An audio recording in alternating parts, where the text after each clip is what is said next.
Hey guys, it is me, Jacqueline. Welcome back to my channel, or welcome this is your first time here. It feels so good saying that. It has been so long since I have last said that little introduction, and I do want to apologize for my hiatus. This was more of a personal reason why I stopped making videos. I am a junior in college, and I felt like I didn't really dive into my college life. I felt like I was always back and forth between school and my house, and I felt like I didn't really get enough time to actually settle and really enjoy my time. The lights just flickered. But I didn't really feel like I got to enjoy my time at school and really get to have new experiences, hang out with my friends, and really grow closer to the people that I know are actually leaving me this year, which is so sad to think about. And it's crazy because next year I'll actually be graduating. So I took these past couple months to really just take time for myself. I also felt like, besides the fact that, you know, college is so short, I'm only at college for 4 years and then I'm done, I wanted to sort of live in the moment there. But also, I myself wasn't at a great place. I felt like this past couple of months I've been really trying to find myself and find who I am outside of anyone or anything else. I felt like I lost myself for a really long time. So I kind of took these past few months to reflect on what I wanted to do with my future. In the back of my mind, I knew YouTube was definitely something that was going to be a part of my future. I love YouTube so much. I love this. I love interacting with you. And of course, bottom line, I love reading. I actually ended up changing my major to English, which I want to do an entire video about because I am so in love with the change. It is completely who I am, and I'm really excited to be continuing on as an English major. But for today's video, since I have been on hiatus, I have and was reading a little bit here and there, but I wanted to reflect back on 2018. So this is actually my first video of 2019, and this is actually the first day of 2019. So happy New Year's. I hope everyone had an amazing holiday and a great New Year's. I cannot believe it's 2019. It seems so surreal to me. I felt like 2018 went by so fast. Also, this introduction is really long. I'm sorry about that. So for this video, I want to reflect back on this year and talk about the books I have read, and I'm actually going to be rating them. Of course, I do that on Goodreads, so if you follow me on Goodreads, I'll leave my link down below. You might know exactly what I gave these books a rating for, but a lot of them I didn't really have the time to do review videos for or reviews on, so I thought this was the perfect opportunity to sort of reflect back on my year and talk about the books I have read and what I thought about them. I'm going to rate them from the lowest to the highest, which is exciting, but some of these I really loved and I would highly recommend, and others I found to be a little bit flat. But regardless, let's jump into this video. So a lot of these books I actually don't have in physical copies, so I will be inserting a picture of the cover right next to me. The first book I have is called 1,000 Letters, and this is from Stacey Hart. This is the second book, a part of the Austen series, which is a companion series. I did a sort of readathon challenge where I actually read your guys' recommendations. I did a whole video about it, and I didn't actually end up really going through with it because that's when I ended up going on my hiatus quickly after that. But this was one of the books I actually got recommended to me by one of you guys. Leonie actually recommended me this book, and she actually said that it was one of her favorite new adult books. She knows I love new adult books, and by the way, I will be having a new adult recommendations video coming very soon. I have some books that I want to recommend you guys, and I felt like I haven't done a book recommendations video in a really long time. But she recommended me this, and I found it to be forgetful. When I was even reflecting back and looking back on what I wrote, I didn't necessarily remember too much about this book, so I ended up having to go back into my Kindle and read a few pages, and it kind of refreshed what this was all about. I found it to be okay. I found it to be a little cliche when it came to the plot development. The characters were fine. They were sort of flat for me. It just wasn't what I personally love for a new adult. She did recommend me a couple of other books, so now that I'm finally jumping back into reading, I definitely have to look into, but for this book, I found it to be okay, and I gave it a 2 out of 5 stars. So the next book I have, I actually feel like is my worst read of 2018.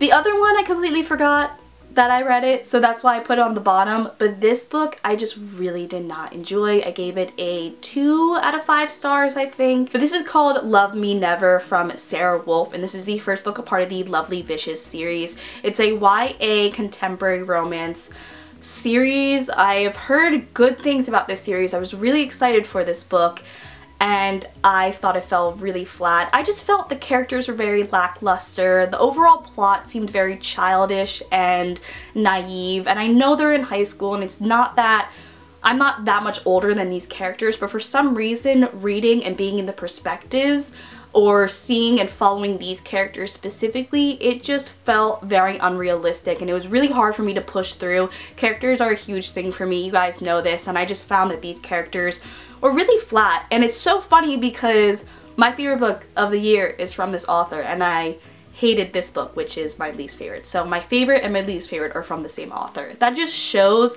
how much she has grown. She wrote this back in 2016, and the book that I'm referring to came out in 2018. So I feel like, especially compared to my favorite book of 2018 and this book specifically, it's really interesting to see how the author has grown and developed and changed. And I think that's why I also did enjoy actually reading this book in the end, because I loved seeing how much she has grown and she has changed as an author.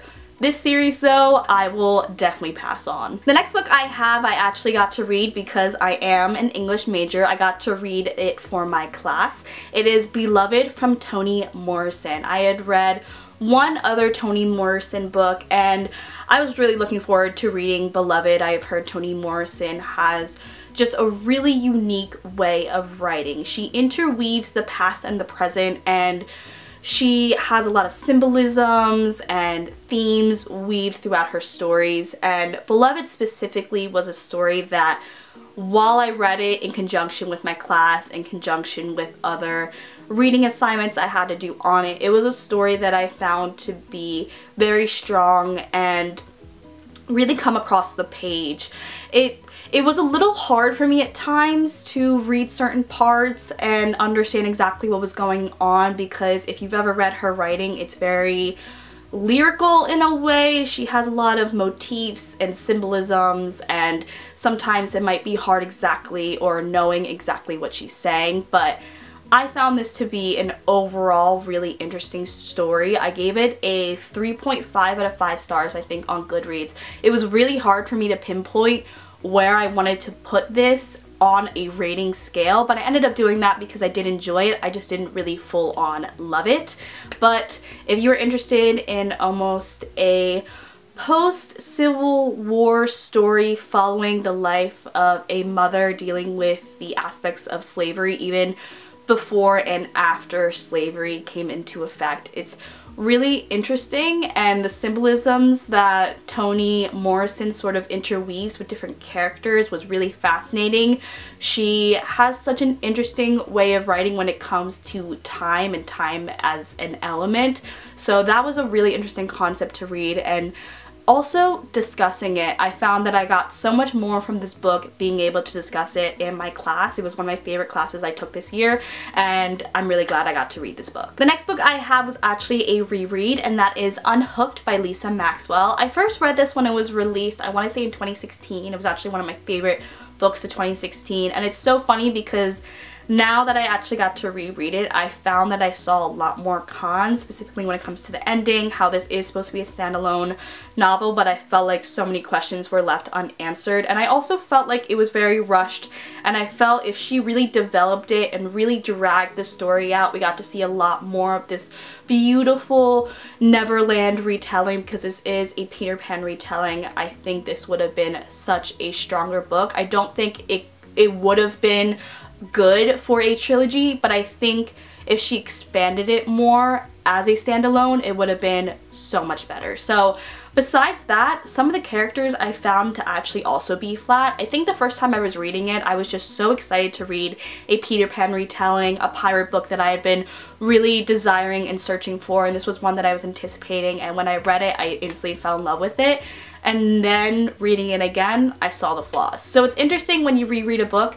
I also do this all the time because sometimes I find not only do I change, but I feel like my views of the book can change, and sometimes for the good and sometimes for the bad. So in this case, I originally gave it a 5 to 5 stars, and then I bumped it down to a 3.5 to 5 stars. I did enjoy it, but I did see those cons as I read it the second time around. The next book I have is Gone Girl from Gillian Flynn. This is when I start getting into the books that I mostly gave like a 3.5 or a 4. I didn't really have a lot of books that I absolutely despised this year, but this book I also got to read for my English class. It was a literature and gender class, and I really did enjoy it. It was the first time I ever got to read it. I had seen like a few minutes of the movie, but not enough that I felt like I was spoiled for this book, and I really did enjoy the twists and the turns that Gillian Flynn sort of took us when it came to these characters. She flipped a lot of the gender norms when it comes to the thriller genre. This came out, and I want to say in 2014, but it does star in 2012, so it was a really interesting dynamic, and I really enjoyed seeing the overall story and even discussing the different themes and elements that she personally wanted to place in the novel. And of course, you never really know, it's more of like an inference, but it was really cool being able to discuss this book as well as being able to compare it to the movie. So this book, for me, I do love the thriller genre. I feel like it's a genre that I don't really touch upon a lot. Sometimes thrillers I find to be really hard to get into. Sometimes it's hard for me to get into that right mentality, but this was a book that I was really looking forward to and I found really hit the mark. There were some cons for me when it came to certain elements overall, specifically the ending. I don't really know what I wanted for the ending, but I felt this ending was a little bit of a cop-out, but also at the same time not. So it was a little bit of confliction for me.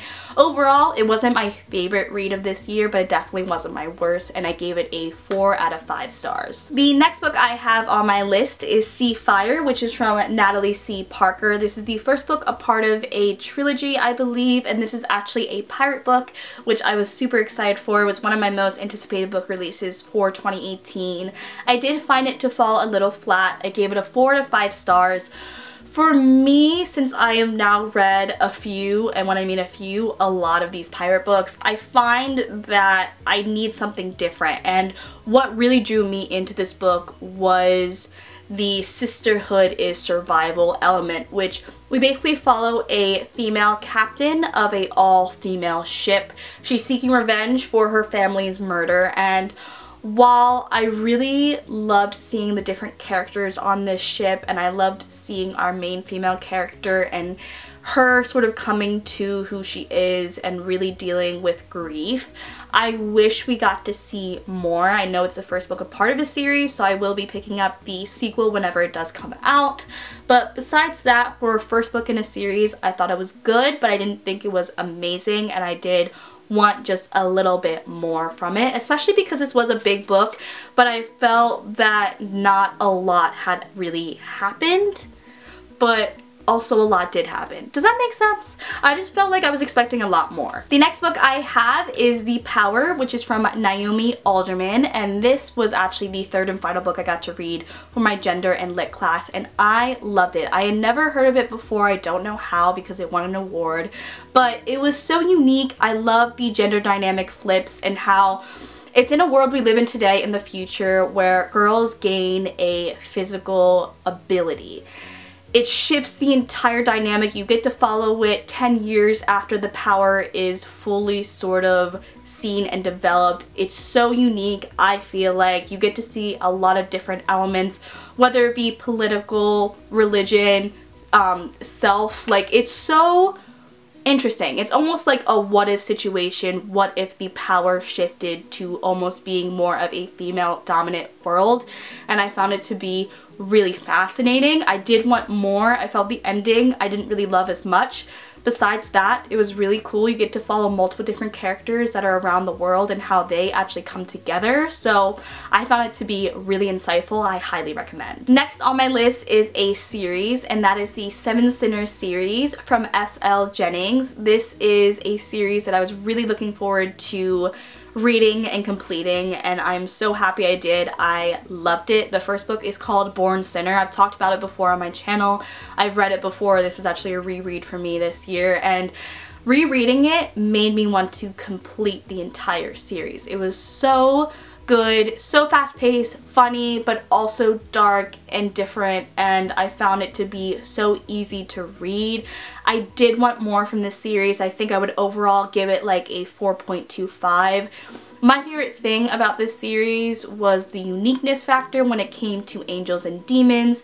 This series is about fallen angels and a group of them that actually hunt these other creatures that I can't really say what because it spoils the book. But we get to follow one of our main characters who actually ends up being this specific creature, and it's really different for me, and I found it to be such a compelling story. There were some parts that I wanted more from, and overall, if you're looking for a new adult paranormal series, I would highly recommend this one. It's a 4-book series, and I was not left disappointed. The next book I have on my list was the first book I got to read in 2018, which was The Cruel Prince from Holly Black. I was really excited for this book. I remember first reading it and being just so excited to see what was going to be about. We do follow fairies in this book, but almost a darker version. And while I enjoyed it, I gave it a 4 out of 5 stars. It didn't really hit the mark for me. This was my first Holly Black book. I was super excited, and I think the hype also surrounding it sort of overshadowed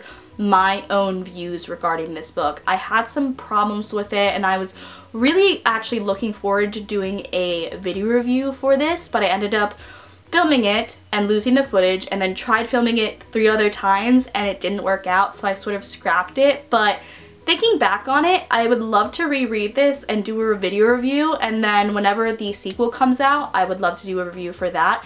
This is the first book, a part of the Folk in the Air series. So I did give it a 4 out of 5 stars. I would recommend it. It just wasn't what I thought it was going to be, and I think I expected so much more.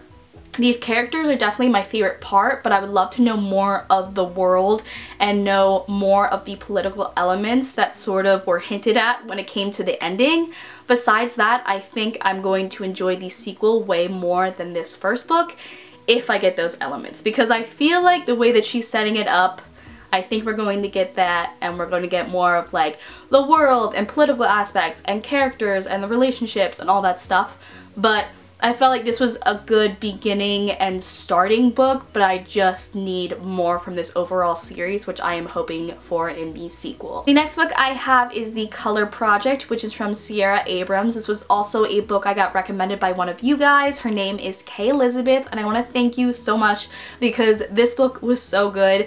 I haven't read it since I first actually got to read it, but I just remember loving it. I remember reading it so fast.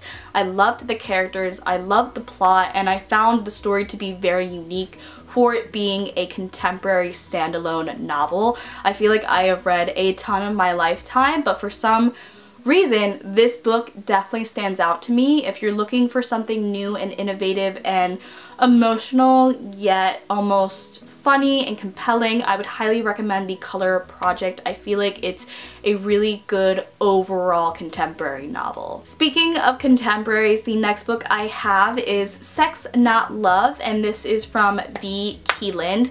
I was really looking forward to this book because I got recommended it, and you guys know I love my new adults, and this was definitely my favorite new adult book of 2018. If you haven't read it, I would highly recommend it. I just loved so much a part of it. It was like borderline insta-love, but not, and it was so good. I loved the sort of slow burn that ended up happening. I love these characters and getting to follow along, especially with our main character and her journey in itself, and the plot and the dialogue, the way that V. Keeland wrote it was just so funny. There were scenes where I was literally laughing out loud. There were also scenes where I was crying. I just felt very compelled by these characters, and I couldn't wait to see what was going to happen next. I remember I flew through this book. So in my list are actually a part of a duology, and that is the Daughter of the Pirate King duology by Tricia Levenseller. My last video was actually me reviewing this entire duology, so I'll leave that video down below. It really talks about me and why I love this series so much. But I love this series. I actually found the sequel to be way better than the first book. The sequel, which is The Daughter of the Siren Queen, blew me away. It's one of my favorite sequels to a book ever. It's so amazing, and I found that not only did I love this main character, I loved the world, the elements interweaved. We obviously follow one of my favorite things ever, which are pirates, but also we follow sirens, which I wasn't expecting but absolutely loved. If you're looking for something really fast-paced and easy and you love pirates like me, highly recommend this one. It is a young adult book, but they fly by so fast. And then last but not least, we have my favorite book of 2018, which is Bring Me Their Hearts from Sarah Wolf. I love this book. It is the first book a part of a fantasy young adult series. I don't know when the sequel's coming out, but I need it in my life because the ending, the cliffhanger, not okay. I feel attacked. I don't love it, but I love this book and I can't wait to see where we go along with these characters and the world and the political aspects. Guys, it's beautiful. Like, this book has everything I want and more. I loved the characters. Also, the fantastical elements in this book are so different, yet we've seen them before. So for example, we have elements like zombies and witches, but she takes those elements that we have seen redundant throughout medias and changes them and flips them and makes them her own.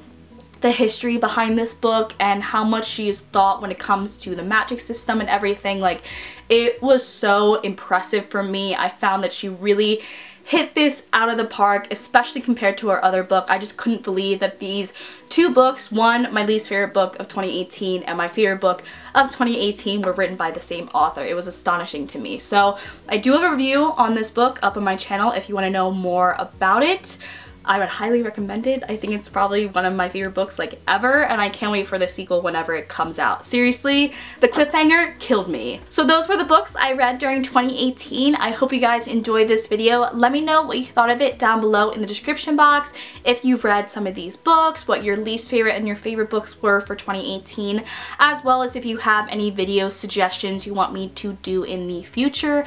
I'm really looking forward to jumping right back into this channel. I miss you guys so much. I miss reading so much, and I'm really looking forward to just taking the time to read. I have my wisdom teeth procedure this coming Thursday, so I would love to actually hear what your favorite books were for 2018. So I have some books that I can definitely read during my recovery process, and then we can jump right back into the videos. So let me know down below in the comments. Don't forget to like this video and subscribe for more. I missed you guys, and I'm so happy to be back. I will see you in my next video. Bye!